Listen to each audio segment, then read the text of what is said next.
नमस्कार, मैं हूं आपके साथ सोनाली। आप देख रहे हैं समाचार एक्सप्रेस न्यूज।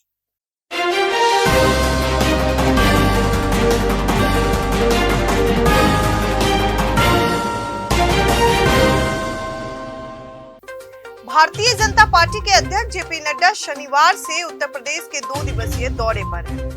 इस दौरान आगामी विधानसभा चुनाव के मद्देनजर संगठनात्मक बैठक करेंगे, जिसमें विधायक और सांसद से लेकर केंद्रीय मंत्री तक शामिल होंगे। नड्डा 8 अगस्त को आगरा में कोरोना योद्धाओं और कार्यकर्ताओं की एक बैठक को भी संबोधित करेंगे। गौरतलब है कि कोविड-19 के प्रबंधन को लेकर विपक्षी दल केंद्र के सरकार के साथ ही उत्तर प्रदेश सरकार पर निशाना साध रहे। योगी आदित्यनाथ पर आरोप लगाते रहे हैं कि वह महामारी की दूसरी लहर के दौरान अप्रैल-मई महीने में प्रबंधन में विफल रहे। हालांकि राज्य सरकार दावा करती है कि उसने इस चुनौतियों का मजबूती से सामना किया है और इस संकट के समाधान में देश में अग्रणी रही। लखनऊ में शुक्रवार को भारतीय किसान यूनियन के राष्ट्रीय प्रवक्ता राजेश टिकैत ने राजधानी की सरजमी पर कदम रखकर सरकार को खुले तौर पर चेताया। उन्होंने कहा कि किसान ना झुकने वाला है ना हटने वाला है। सरकार की मंशा पर सवाल उठाते उन्होंने कहा कि जब तक सरकार किसान बिल को उनके पक्ष में नहीं करती, तब तक सभी किसान इसी तरह से विरोध प्रदर्शन करते रहेंगे और बॉर्डर पर डटे रहेंगे। राकेश टिकैत का लखनऊ के सिरोज कैफे में एक कार्यक्रम आयोजित था। इस कार्यक्रम में समाजवादी पार्टी, कांग्रेस और आम आदमी पार्टी के यूथ विंग के सैकड़ों कार्यकर्ता किसानों को समर्थन देने पहुंचे, लेकिन पुलिस के रवैया के कारण किसी को भी अंदर जाने नहीं दिया गया, जिसकी वजह से आक्रोशित कार्यकर्ताओं और पुलिस के बीच तीखी नोकझोंक हुई। हालांकि गेट में ताला डाल देने की वजह से कार्यकर्ता अंदर नहीं जा सके और उन्हें वहां से ही वापस जाना पड़ा। दिल्ली से सटे यूपी के गाजियाबाद जिले में हैरान करने वाला मामला सामने आया।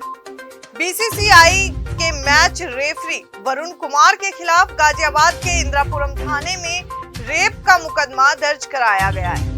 वरुण दिल्ली के लिए रणजी ट्रॉफी खेल चुके हैं। वह लंबे समय तक डीडीसीए के सिलेक्टर रहे हैं। आरोप है कि वरुण 2012-2013 में जब डीडीसीए की अंदर 14 सिलेक्शन कमेटी के चेयरमैन थे, तब एक खिलाड़ी की मां से पहचान थी। उसके बेटे को बेहतर भविष्य के सपने दिखाए और मां से बलात्कार किया। महिला ने रेप और जान से मारने की धमकी देने का मुकदमा दर्ज करा दिया है। गिरफ्तारी से बचने के लिए वरुण फिलहाल फरार हैं।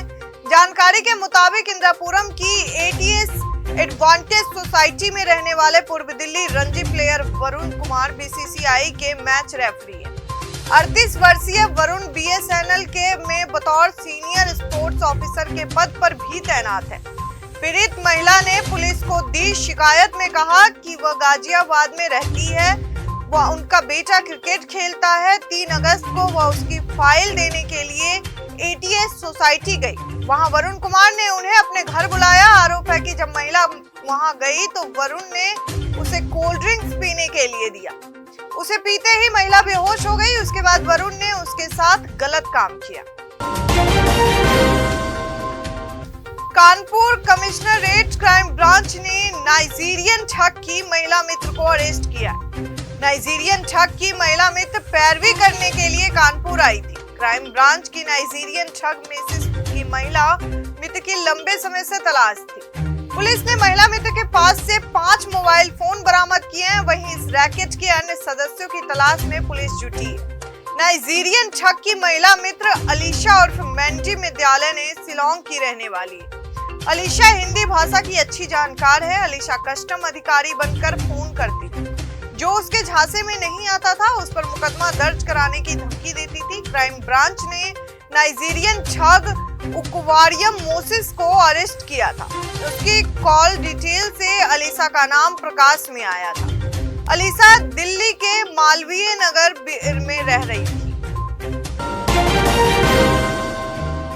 आगामी त्योहार व स्वतंत्रता दिवस के मद्देनजर कानून व्यवस्था को चाक चौबंद करने के उद्देश्य से पुलिस आयुक्त आलोक सिंह ने शुक्रवार रात को सभी वरिष्ठ पुलिस अधिकारियों के साथ बैठक की। यह अधिकारी ने यह जानकारी दी कि पुलिस आयुक्त ने प्रवक्ता ने बताया कि बैठक में मुख्य रूप से संदिग्ध क्षेत्रों को गश्त बढ़ाने, लंबित विवेचनाओं, प्रार्थना पत्रों के निस्तारण व कानून व्यवस्था से संबंधित बिंदुओं पर चर्चा हुई। इस दौरान सिंह ने अपने मातहत अधिकारियों से बात कर उन्हें आवश्यक दिशा निर्देश दिए। उत्तर प्रदेश में नदियां उफान पर है। बरसात के मौसम में गंगा और यमुना नदी खतरे के निशान को छू रही है। आगरा की यमुना नदी में चंबल बेल्ट से लेकर कानपुर, प्रयागराज, वाराणसी और बलिया तक गंगा नदी का जलस्तर बढ़ता जा रहा है। तटवर्ती गांवों को खाली कराने के साथ ही लोगों को सुरक्षित स्थानों पर भी भेजा जा रहा है। बाढ़ में घिरे गांवों के लोगों को प्रशासनिक टीमों ने सुरक्षित स्थानों पर पहुंचाया है। पिनाहाट घाट पर सुरक्षा की दृष्टि से पीएससी तैनात कर दी गई है। आगरा जिले में चंबल के किनारे बसे लोगों को बाढ़ से कोई राहत नहीं मिल रही।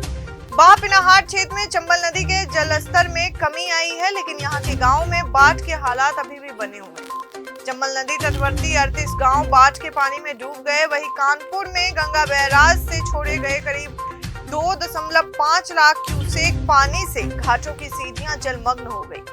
पुलिस ने पोस्टर लगाकर लोगों को सिर्फ किनारे नहाने की चेतावनी दी है। वाराणसी में भी उफनती गंगा खतरे के निशान की ओर बढ़ रही। जलस्तर लगातार तेज बढ़ोतरी से लोग सहमे हुए हैं।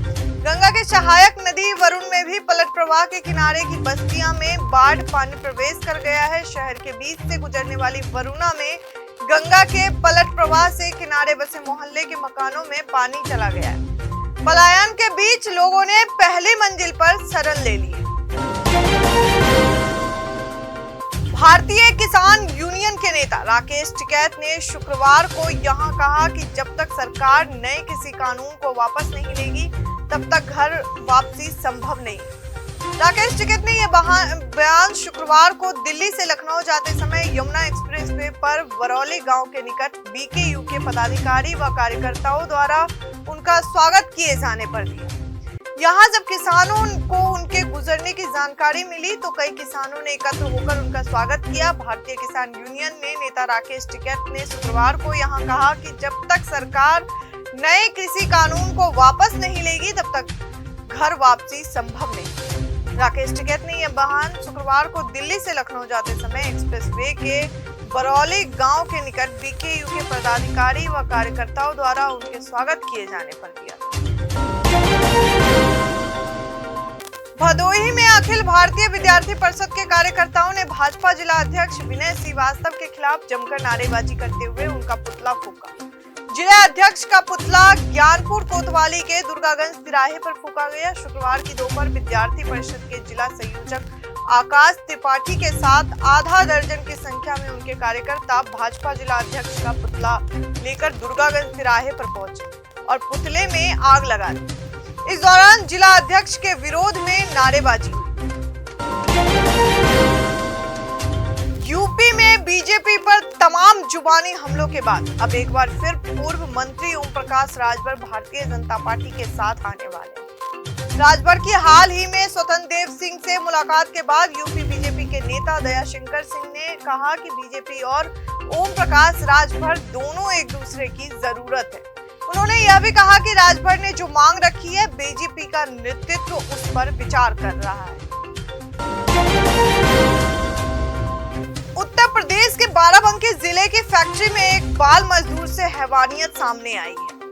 मिनरल वाटर बोतल बनाने वाली कंपनी में उसके निजी अंग में एयर प्रेशर पंप से हवा भर दी गई। इस घटना के बाद उसकी हालत गंभीर हो गई। वहीं पुलिस ने इस मामले में एक शख्स को हिरासत में लिया।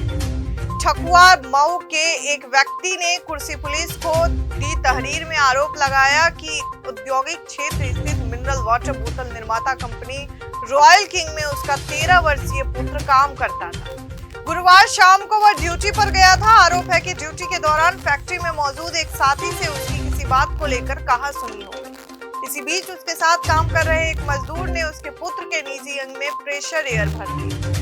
इससे वह बेहोश होकर फैक्ट्री में ही गिर गया। अन्य साथियों ने उसके पुत्र को निजी अस्पताल में भर्ती करवाया, जहां उसकी हालत गंभीर बनी हुई है। घटना के बाद आरोपी मौके से भाग निकला। पीड़ित के पिता ने शुक्रवार सुबह थाने में आरोपी के खिलाफ नामजद तहरीर देकर कार्रवाई की मांग की।